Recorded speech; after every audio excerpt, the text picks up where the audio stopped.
Aujourd'hui, nous allons voir comment évangéliser naturellement. Bonjour, je suis Bunny avec un U comme dans Uni. Je veux aider les hommes à se lever dans leur appel avec leurs dons, leurs talents et leurs compétences, afin de faire de toutes les nations des disciples.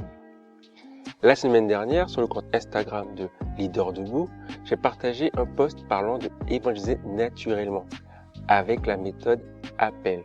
A-P-P-E-L. On va voir ça aujourd'hui, comment toi aussi tu peux évangéliser naturellement. Mais avant toute chose, j'aimerais que tu puisses t'abonner à cette chaîne YouTube afin d'avoir du contenu qui pourra t'aider à mieux évangéliser, à devenir un leader et à faire la différence dans ta nation.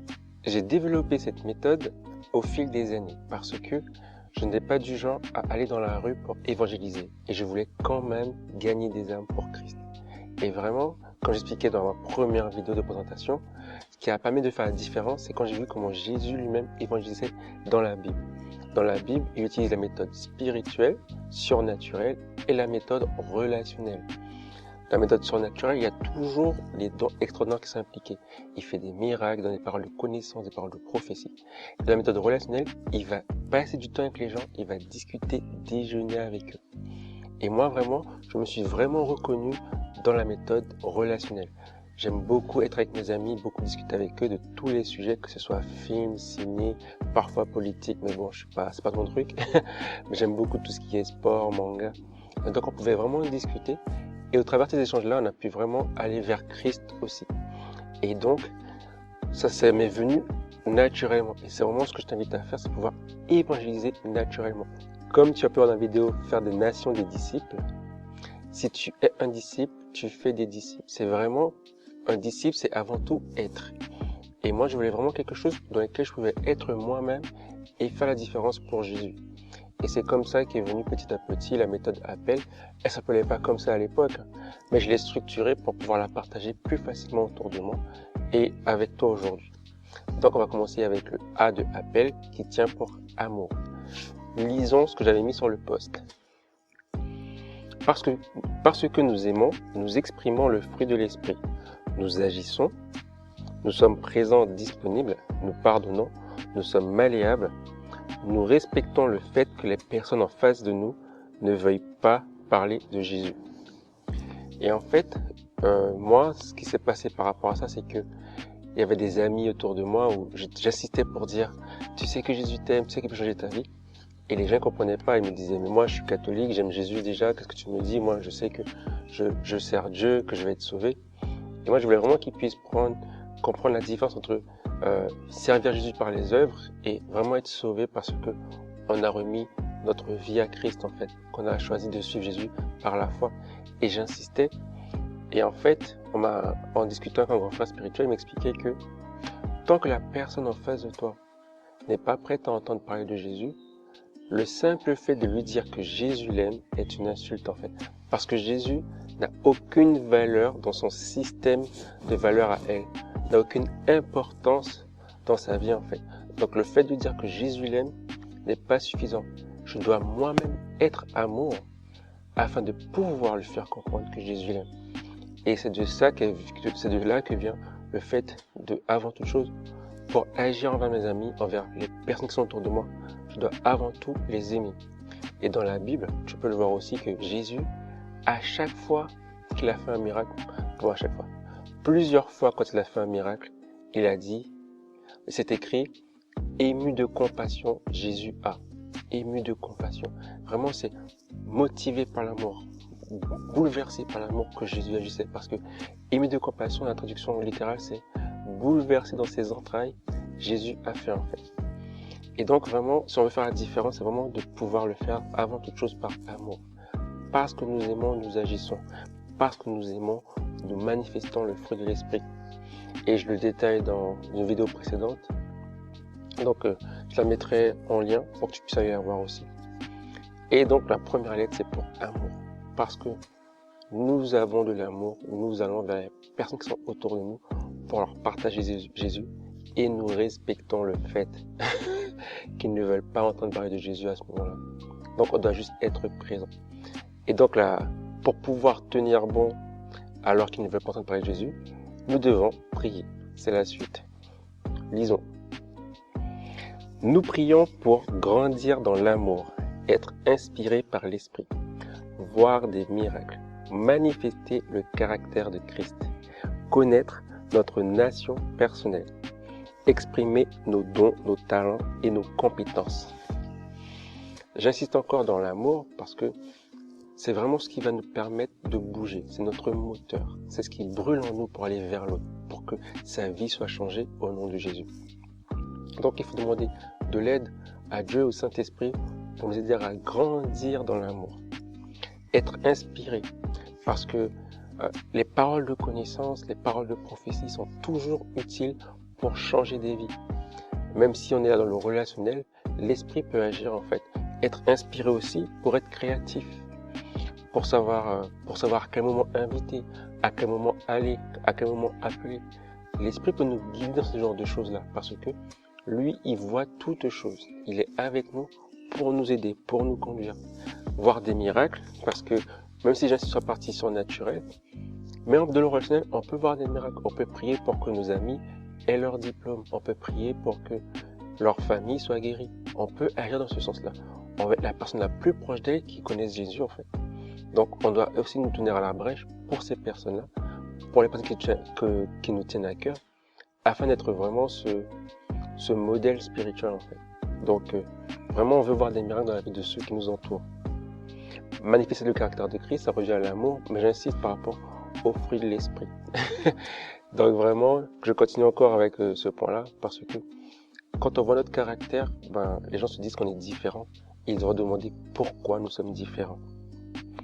Notre nation personnelle, j'en parle dans Faire des nations des disciples et j'en parle aussi dans l'appel c'est quoi. Donc vraiment, une nation c'est un groupe de personnes qui nous correspond. C'est un groupe de personnes qui nous tient à cœur. Et on va voir une vidéo, je pense, plus détaillée. Je vais faire une vidéo plus détaillée par rapport à ça pour vraiment cibler notre nation. Et comme j'expliquais, c'est une nation, c'est un groupe de personnes qui a la même histoire, qui a le même langage, qui a le même système économique. Et donc c'est vrai pour la famille, pour les étudiants, pour les journalistes, pour les infirmières, ainsi de suite. Mais vraiment qu'on puisse déterminer ce groupe de personnes qui nous tient à cœur, pour lesquelles on veut se battre chaque jour, on veut se lever pour aller leur parler de Jésus d'une manière simple, authentique et naturelle en fait. Et nos dons, nos talents, nos compétences, ça va nous aider parce que lorsque nous sommes excellents, c'est plus facile de nous écouter. Moi, j'ai un ami qui a toujours eu de très bonnes notes. Et bien, tout le monde allait le voir pour parler de tout ce qui était scolaire et professionnel. Parce que justement, il a toujours été excellent à l'école. Les gens se disaient qu'il pouvait les aider dans ce domaine-là. Moi, j'étais très à l'aise dans les relations. On m'a demandé des conseils dans ce domaine-là. Ma sœur, par exemple, elle est très à l'aise avec l'organisation. Aujourd'hui, elle lance son entreprise dans l'événementiel, en fait. Donc vraiment, lorsque nos dons et nos talents sont exprimés, les gens ont plus d'aisance à venir vers nous. Et toujours dans la relation, dans l'échange, on peut connecter avec eux et partager Jésus. Donc je vais continuer avec le troisième point, la persévérance. Nous persévérons dans l'amour, la prière, la parole de Dieu, les moments difficiles, la créativité, la communion fraternelle et la croissance personnelle. Encore une fois, l'amour, je persiste et j'insiste parce que c'est notre identité propre. Dieu est amour, donc nous sommes amour. Jésus lui-même a dit que c'est à l'amour qu'il y aura au milieu de vous que l'on reconnaîtra que vous êtes les disciples de Dieu. Donc vraiment, l'amour est important dans notre identité. Donc on doit persévérer dans ce sens-là. Et l'amour, c'est quelque chose qui est actif, c'est quelque chose dans la Bible, l'amour, c'est dans le mouvement. Dieu a tant aimé qu'il a donné son Fils unique. Donc, on doit vraiment avoir un amour pragmatique, un amour qui va de l'avant, qui va vers l'autre en fait. Moi, j'aime bien dire que lorsqu'on aime, on prend l'initiative.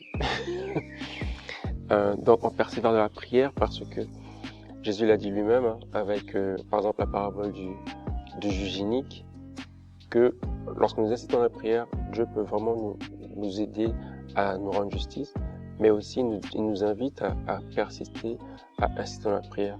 Et tant que les âmes ne sont pas sauvées, nous sommes là pour prier pour elles aussi. Donc la parole de Dieu, les moments difficiles, la créativité, c'est vraiment par rapport à nous. On doit continuer à grandir en tant que disciple, continuer à grandir en tant qu'enfant de Dieu. Et c'est pas parce que les temps sont difficiles qu'on doit les mettre de côté.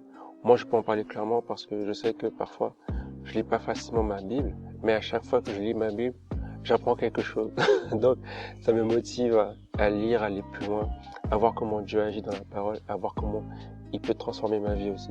Et comment avec ce que j'apprends, je peux t'aider toi à mieux agir dans ta vie, à découvrir ton appel en fait. Et j'insiste beaucoup sur l'appel parce que c'est vraiment ce que Dieu attend de nous, que nous puissions aimer l'autre et lui faire découvrir l'amour de Dieu en fait.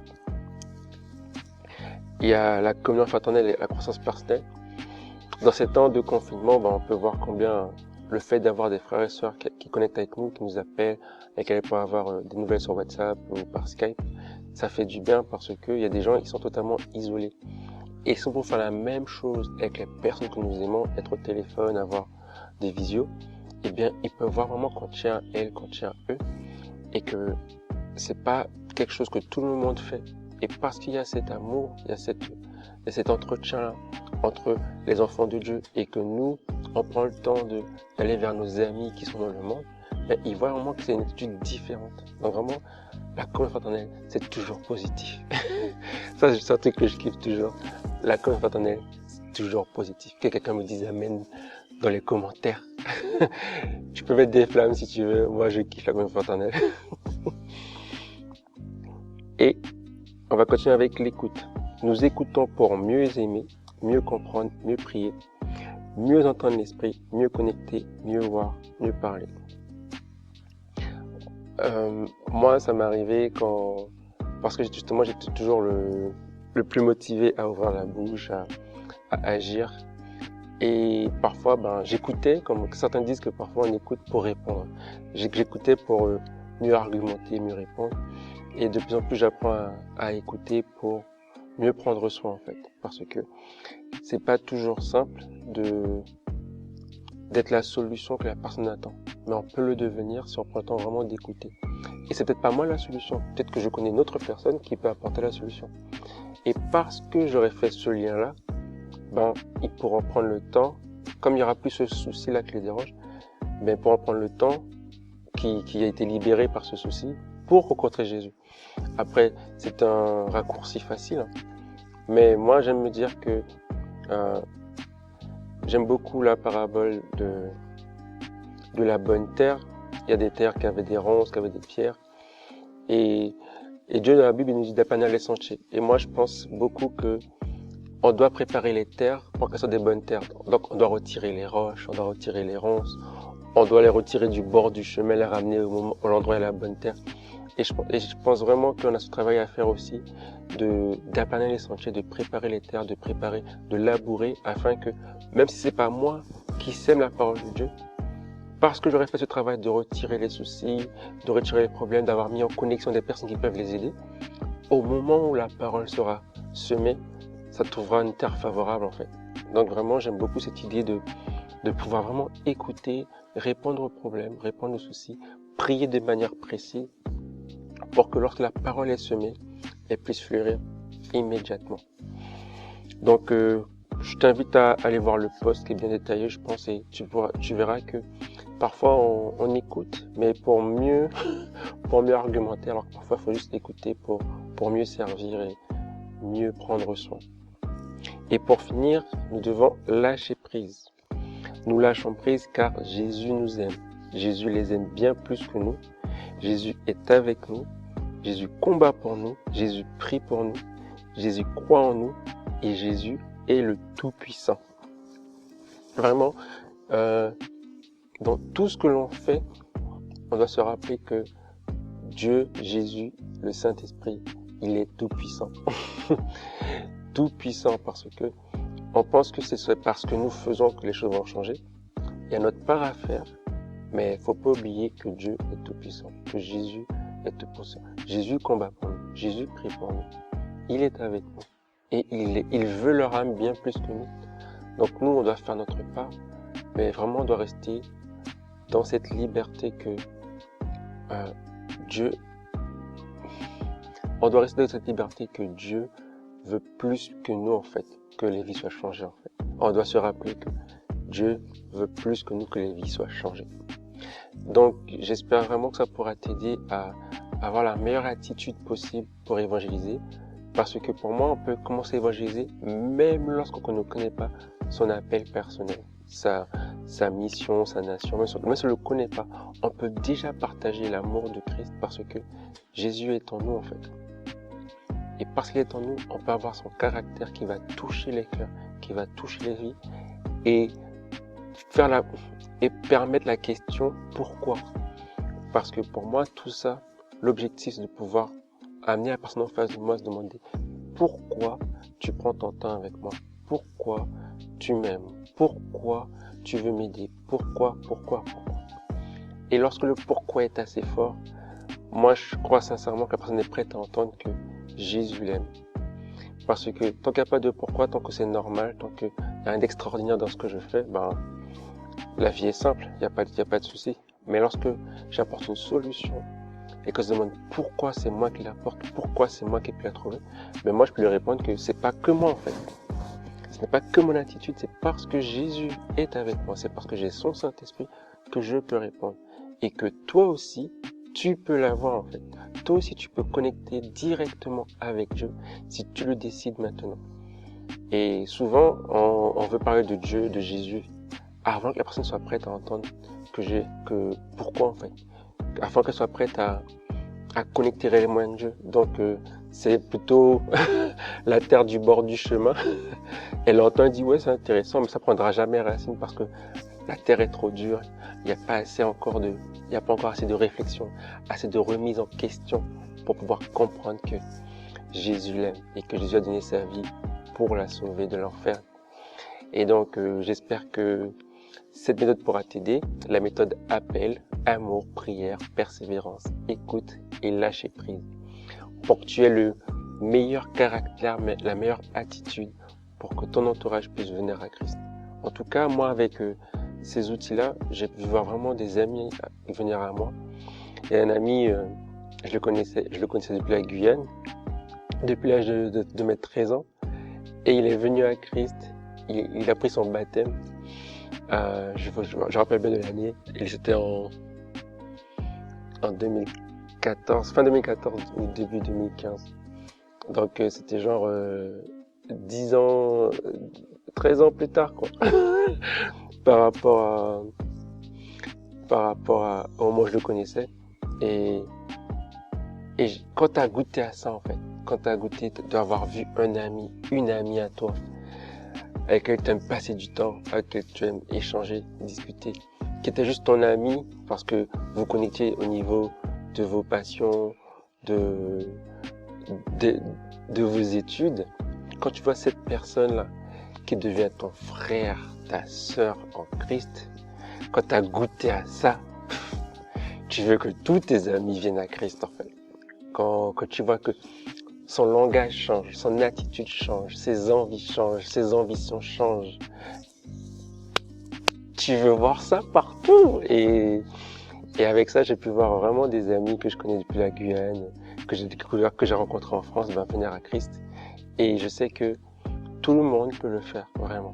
Mais par contre, tout le monde doit développer une méthodologie qui lui est propre. D'où l'appel, d'où cette vidéo aussi. Parce que si on veut faire quelque chose que tout le monde fait, par exemple évangéliser dans la rue, c'est pas pour tout le monde. Ce n'est pas pour tout le monde. Et si on pense que tout le monde peut le faire, ce n'est pas vrai. Parce que quand on va dans la rue, on va voir des inconnus. Donc il faut forcément du surnaturel. Du surnaturel. Bon, je reviendrai sur ça une autre fois, mais si on développe notre caractère dans l'amour de Christ, on peut toucher les cœurs. On va peut-être pas faire la différence immédiatement, mais avec ça, on va semer des choses qui auront une portée éternelle en fait. Et vraiment, j'ai pu voir mes amis arriver à Christ. J'ai pu les voir cheminer dans leurs questionnements et avoir des réponses et les trouver en Jésus-Christ. J'ai vu ces amis aussi se marier, donc moi, je suis vraiment motivé dans le sens où avec l'amour et la relation et l'amitié, on peut réellement aider les gens à rencontrer Jésus. Et ça, je pense que c'est possible pour chacun d'entre nous qui développe en fait cette méthodologie-là en lui. Appel, c'est juste ton cadre. Mais tu verras, toi, en appliquant, tu vas trouver ton propre style, je dirais. Et après, quand je parle d'appel, je parle vraiment de l'outil. Hein. Je l'ai nommé comme ça pour toujours te rappeler que tu as aussi ton appel à trouver, ta nation, ta mission à chercher en fait. Pour que même si tu commences à agir, tu te rappelles qu'il y a un groupe de personnes qui t'attendent spécifiquement. Mais en attendant, tout ce que ta main trouve à faire, fais-le. Bon, je crois que j'ai été un peu long aujourd'hui, mais je pense que j'ai été clair. Alors, si tu as appris quelque chose, n'hésite pas à t'abonner, à mettre un like. Si tu as aimé, partage autour de toi afin que tout le monde puisse évangéliser naturellement. Et si tu as des questions et des remarques, n'hésite pas à les mettre en commentaire. Je prendrai le temps d'y répondre avec plaisir. En attendant, lève-toi et marche. Je suis Jésus, mais je ne suis pas un follower. Simplement j'ai cru, et ce de tout mon cœur. Je le crie partout, avec toutes mes valeurs. Parfois je passe pour un fou, mais toujours dans le bonheur. Je ne connais pas la honte, ni la culpabilité. Ce n'est pas en compte, juste ma réalité. Tout ce que je fais, je le fais à 100%. Je vis dans la paix, peu importe le moment. Tout ce que je veux, c'est que tous connaissent la vraie.